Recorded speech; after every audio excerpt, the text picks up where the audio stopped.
The spotlights are hot. The crowd is buzzing with excitement. 200 children sit shoulder to shoulder, eyes wide with wonder, waiting for the magic to begin. In the center ring, a man in a brand new costume stands confident, surrounded by 3 massive Bengal tigers. He's done this 1,000 times before. He knows these animals like family. He turns his back for just a second to position the other cats. Just 1 second. And in that heartbeat, everything that took 23 years to build comes crashing down in a spray of blood and screams. The children are watching. The parents are frozen. And Wayne Franzen is about to learn the oldest lesson in the world. You can train a tiger. You can love a tiger. But you can never ever forget what a tiger truly is. Some men are born with safe dreams. They want a house with a white fence, a steady job, weekends off. Wayne Franzen wasn't one of those men. His dream had teeth. His dream had claws.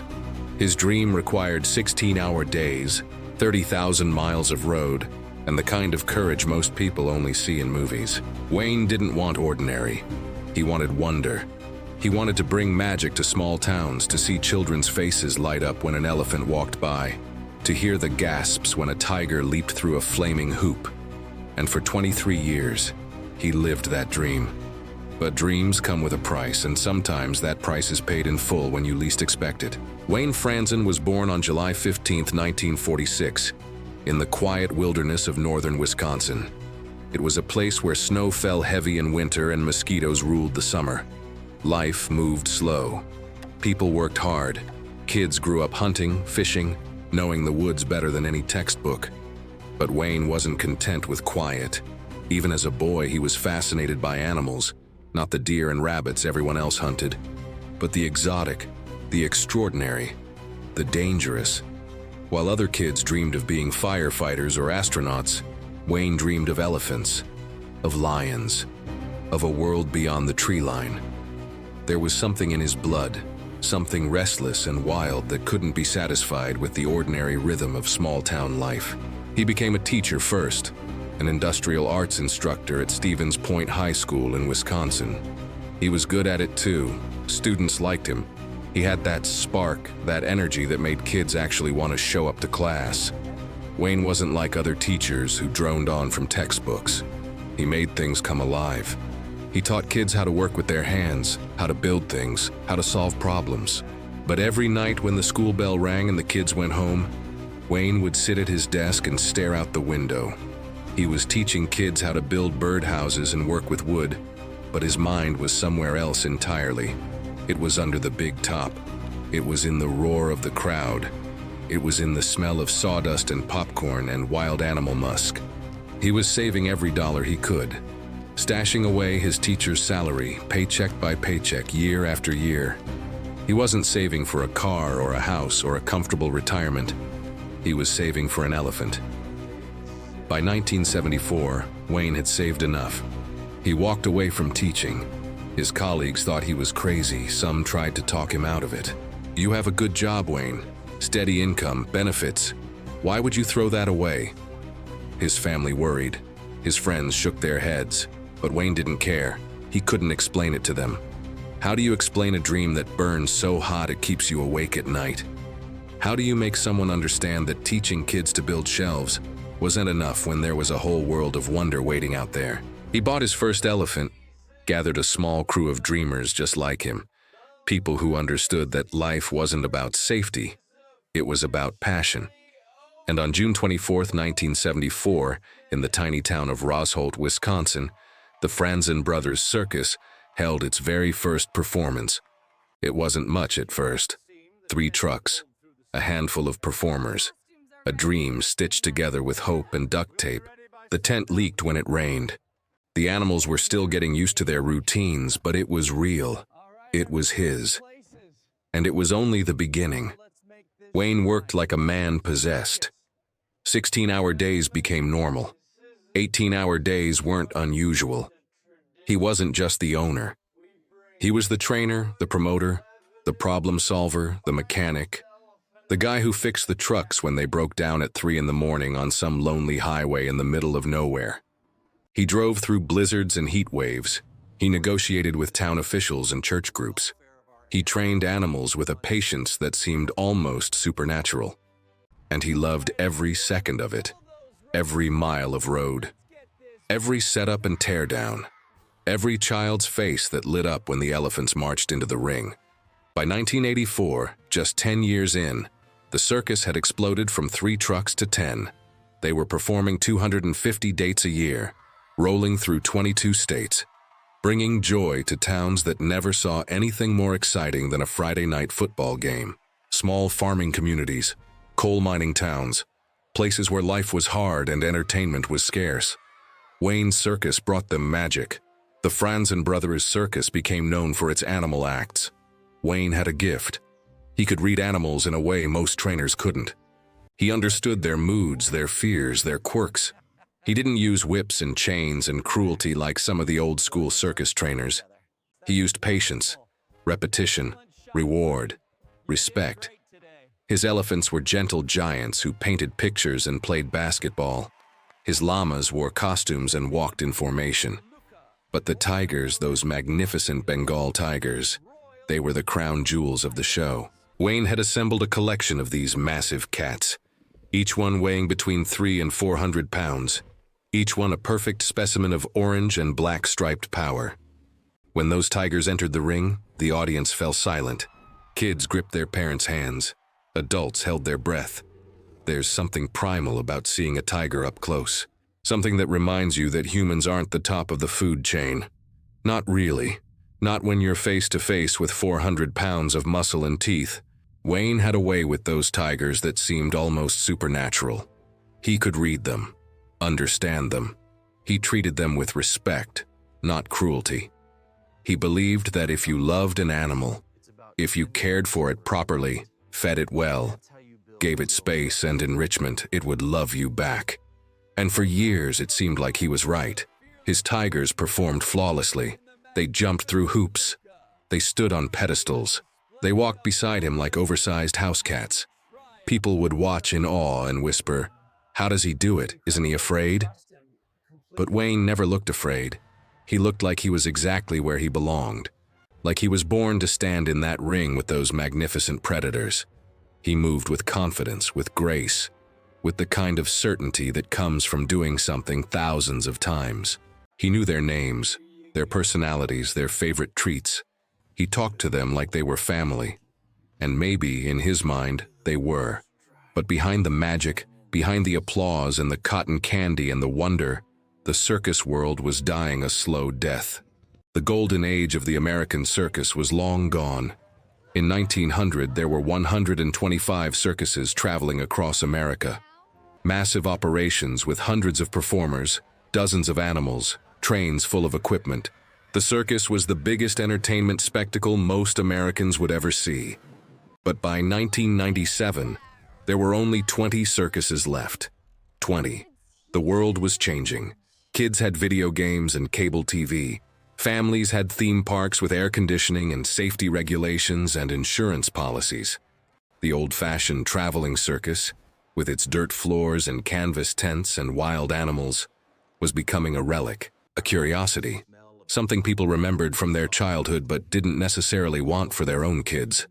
The regulations got tighter every year. Insurance costs were skyrocketing. Animal rights activists were showing up at performances with signs and megaphones, shouting about cruelty and captivity. Towns were passing ordinances making it harder and harder to set up. You needed permits for this, licenses for that, inspections for everything. Wayne felt the squeeze. The money that used to flow was now just a trickle. By the mid-90s, he had to make hard choices. He cut back from 10 trucks to 7. He had to let people go. Good people, friends, performers who'd been with him for years.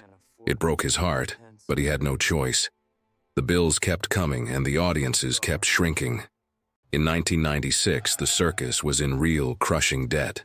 The kind of debt that keeps you awake at night. The kind that makes you wonder if this year will be the last. Wayne told a reporter just days before his death that if the 1997 season didn't turn things around, it would be the last. His voice was tired when he said it. Resigned. He was 50 years old. He had poured his entire adult life into this circus. 23 years of sweat and sacrifice, and believing that if he just worked hard enough, if he just loved it enough, it would survive. And now it was slipping through his fingers like sand. But Wayne wasn't ready to give up. Not yet. He had bookings lined up through the spring and summer. He had a plan. He'd even had a new costume made, something flashy and eye-catching, covered in sequins and glitter. Something that would catch the spotlights and dazzle the crowds, make them remember why the circus was special. He had hope. Just a little bit of hope left. Maybe this season would be different. Maybe they'd turn it around. Maybe the dream wasn't over yet. May 7th, 1997. Carrollton, Pennsylvania. A small town tucked away in the western part of the state, near the Indiana border. Population barely a few hundred. The kind of place where everyone knows everyone, where the church is the center of community life, where the biggest event of the year is the school fundraiser. St. Benedict Catholic School was hosting that fundraiser. They'd hired the Franzen brothers' circus to perform at the local fairground. It was a Wednesday night. The weather was perfect. Warm, but not too hot. The kind of spring evening that makes you grateful to be alive. Families gathered early, spreading blankets on the grass, buying tickets at the gate. 200 people, mostly children, filled the seats around the circus ring. Little boys in baseball caps, little girls in sundresses, parents with cameras, grandparents with their arms around grandkids. The air smelled like cotton candy and fresh-cut grass and anticipation. Kids bounced in their seats, whispering excitedly, pointing at the animal cages set up behind the tent. Is that a real elephant? Look at the tigers. When does it start? It was supposed to be a perfect night, a memory these kids would carry with them forever. And it was. Just not the kind of memory anyone wanted. Behind the scenes, Wayne Franzen was getting ready. He slipped into his brand new costume, the one he'd had specially made. It was covered in sequins and glitter, catching the light from every angle, shimmering like a disco ball. It was bold. It was eye-catching. It was exactly what he wanted. Something that would command attention, that would make the audience focus on him, on the showmanship, on the magic of what he was about to do. He adjusted the collar, checked himself in the small mirror hanging in the trailer, and smiled. This was going to be a good show. He could feel it. He checked on his animals one last time. The elephants were calm, munching on hay. The llamas were ready, their costumes brushed and gleaming. The tigers, his beloved Bengal tigers, were pacing in their holding area, restless energy radiating from their massive bodies. There were 3 of them performing that night. All males, all experienced performers. But one in particular stood out. His name was Luca, though the crew had nicknamed him Garfield because of his lazy, laid-back attitude. When he wasn't performing, Luca liked to sleep in the sun, yawn, stretch, act like the world's biggest house cat. He was 6 years old, 400 pounds of pure muscle wrapped in orange and black stripes. He'd performed hundreds of times before without a single incident. Wayne trusted him completely. More than completely. Wayne loved him. Luca wasn't a monster. He wasn't some rogue man-eater with a taste for human flesh. He wasn't aggressive or mean or unpredictable. He'd been raised in captivity since he was a cub, born in a breeding facility, bottle-fed, socialized with humans from day one. He'd been with Wayne's circus for years. The crew loved him. Tina Franzen, Wayne's ex-wife who still helped run the circus even after their divorce, described Luca as having a sweet disposition. She said he was playful, curious, gentle even, more like an oversized house cat than a wild predator. Other crew members agreed. Luca was one of the good ones, easy to work with, never caused problems. But here's the thing people forget about tigers. It doesn't matter how long they've been in captivity. It doesn't matter how sweet their disposition is. It doesn't matter how many times they've performed without incident. Deep in their DNA, buried under years of routine and repetition and training, is something ancient, something wild, something that can wake up without warning, an instinct that doesn't care about trust or love or 23 years of perfect performances, an instinct that says, I am a predator, you are prey, and when that instinct wakes up, nothing else matters. The show began right on schedule, 7 o'clock. The ringmaster's voice boomed through the speakers, welcoming the crowd, thanking St. Benedict Catholic School for hosting, hyping up the performance. Ladies and gentlemen, boys and girls, welcome to the Franzen brothers' circus. Prepare to be amazed. The children clapped and cheered, their voices high and excited. The first acts went smoothly. The llamas did their routine. The elephants drew gasps and applause. Everything was running like clockwork. Then it was time. The main event. The moment everyone had been waiting for. The Tiger Act. The ringmaster's voice dropped to a dramatic whisper. And now, ladies and gentlemen, prepare yourselves for the most dangerous, most thrilling act you will ever witness. Direct from the jungles of India, 3 massive Bengal tigers. The crowd leaned forward. Parents tightened their grip on their children. The tent fell silent except for the sound of breathing and rustling fabric. And then Wayne Franzen stepped into the ring. He looked magnificent in his new costume, the sequins catching the spotlights, sending sparkles dancing across the sawdust floor like tiny stars. He held a small baton in one hand, smiling, waving to the crowd. Behind him, through a tunnel connecting the holding cages to the main ring, the 3 Bengal tigers padded in, massive, powerful, their muscles rippling under striped fur, their eyes reflecting the lights like amber jewels. The crowd gasped, a collective intake of breath. This wasn't TV. This wasn't a nature documentary. These were real tigers, real danger, real wildness contained only by the thin fence surrounding the ring. Parents leaned forward. Kids pressed their faces closer, eyes glued to the massive cats. This was it. This was the moment they'd been waiting for, the moment that would make this night unforgettable. Wayne moved with practiced confidence. He'd done this routine so many times he could do it in his sleep.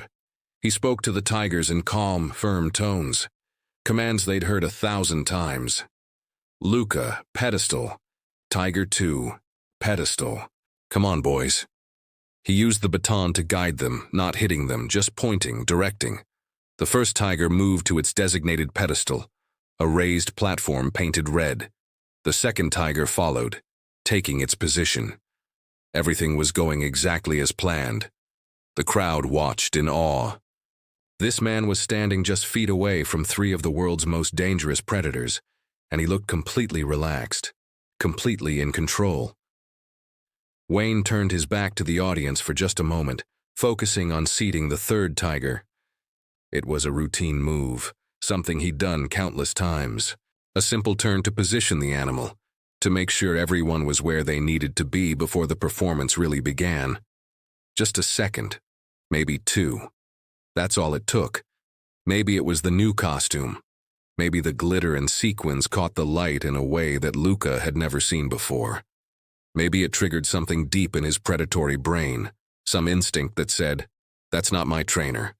That's something else, something moving, something shiny, something prey-like." Maybe Luca was having a bad day. Maybe he was stressed. Maybe there was something in the air, some scent, some sound, some invisible trigger that we'll never understand. Or maybe it was nothing. Maybe it was just chance, random. The universe rolling dice and coming up with the worst possible combination. Whatever the reason, Luca moved. Fast. Faster than anyone expected. Faster than physics should allow for something that weighs 400 pounds. 1 second he was standing on his pedestal, calm and composed. The next, he was airborne. 400 pounds of muscle and teeth launched across the ring like a missile. Wayne didn't even have time to turn around. Didn't have time to raise his arms. Didn't have time to process what was happening. Luca's jaws clamped down on the back of Wayne's neck and jaw with crushing force. 1,400 pounds per square inch of bite pressure. Enough to snap bone, enough to puncture arteries, enough to kill. Wayne went down hard. The impact drove him face first into the sawdust. Luca's massive paws wrapped around Wayne's torso, claws extending, digging deep into his back and chest. The baton flew from Wayne's hand, clattering across the ring. And then the screaming started. Wayne's scream, raw, desperate. A sound that cut through the circus tent like a blade. A sound that would haunt everyone who heard it for the rest of their lives. The children didn't understand at first. Some thought it was part of the act, some kind of dramatic stunt. Wasn't that man supposed to be in the tiger's mouth? Isn't that part of the show? But the parents knew. The parents understood immediately. That wasn't acting. Those weren't stage screams. That was real terror, real pain, real death. Luca began dragging Wayne across the sawdust floor by his neck, shaking him like a dog shakes a toy. Wayne's body went limp. His arms flopped. Blood sprayed across the white ring barriers, across the pristine sawdust, dark and bright and horrifyingly real. The other two tigers scattered, confused by the chaos, jumping off their pedestals and retreating to the corners of the ring. The crowd erupted, not in applause, in screams. Mothers grabbed their children, covering their eyes, covering their ears, pulling them toward the exits. Some kids were frozen, staring, their young minds unable to process what they were seeing. Fathers stood up, fists clenched, wanting to help but not knowing how. You can't fight a tiger, you can't reason with it. You can't save someone who's already beyond saving. Brian Franzen, Wayne's son, was working behind the scenes when he heard the commotion. The screams, the chaos, the sound that every circus worker dreads, the sound that means something has gone terribly wrong. He ran toward the ring, pushing through the crew members who were frozen in shock, and burst through the entrance. What he saw would stay with him forever. His father on the ground, the tiger on top of him. Blood everywhere. So much blood. There was no time to think, no time to be afraid, no time to consider that he was about to confront a 400-pound predator with nothing but his bare hands and whatever he could grab. Brian spotted a metal pipe lying near the equipment area, a rod used for setting up tents and securing cages. He grabbed it and sprinted toward Luca. The tiger was still shaking Wayne, still dragging him, still locked in some primal instinct that wouldn't let go. Brian swung the pipe with everything he had, striking the tiger on the head. Once, twice, 3 times. The sound of metal on bone echoed through the tent, a horrible, sickening sound. But Luca didn't let go. He growled, a deep rumble that vibrated through the air, but he held on. Brian kept swinging. 4 times, 5 times, 6 times. Blow after blow, each one harder than the last. Blood from the tiger's head mixed with blood from his father's body. The sawdust was turning into red mud. And finally, Luca released his grip. He backed away, confused, defensive, growling but retreating. The other handlers rushed in with poles and tranquilizers, herding the tigers back through the tunnel and into their cages. And Brian dropped to his knees beside his father. Wayne Franzen's eyes were open but empty. His neck and jaw were mangled, barely recognizable. The glittery costume that had looked so magnificent minutes ago was now torn and soaked in blood. Deep puncture wounds covered his back and chest where Luca's claws had ripped through fabric, through skin, through muscle, all the way to bone. Blood pooled beneath him, soaking into the sawdust, turning it dark and sticky. Brian screamed for help. "Someone call 911! Help him! Please!" The crew rushed in. Someone was already on the phone. But there was nothing anyone could do. Wayne Franzen's body was still warm. His heart might have still been beating for a few seconds, but he was gone. The autopsy would later reveal what everyone already knew in their hearts. Wayne had died almost instantly. Severe blood loss from the massive bite wounds to the neck, punctured lungs from the claw injuries, spinal damage. His body had been destroyed in seconds. The tiger hadn't just attacked him. It had done what tigers do to prey. It had killed him efficiently, instinctively, completely. The fairground was chaos. The audience was in full panic. Children were crying, screaming, clinging to their parents.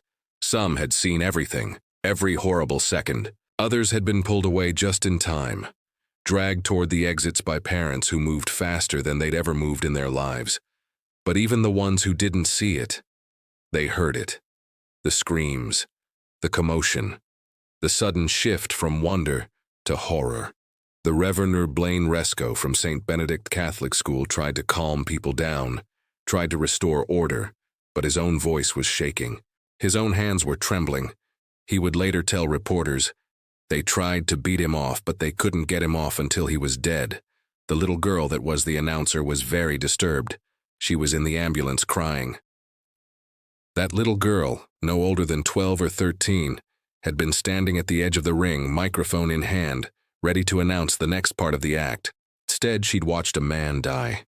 She'd seen things no child should ever see. She was found later, curled up in the back of an ambulance, sobbing uncontrollably, unable to speak.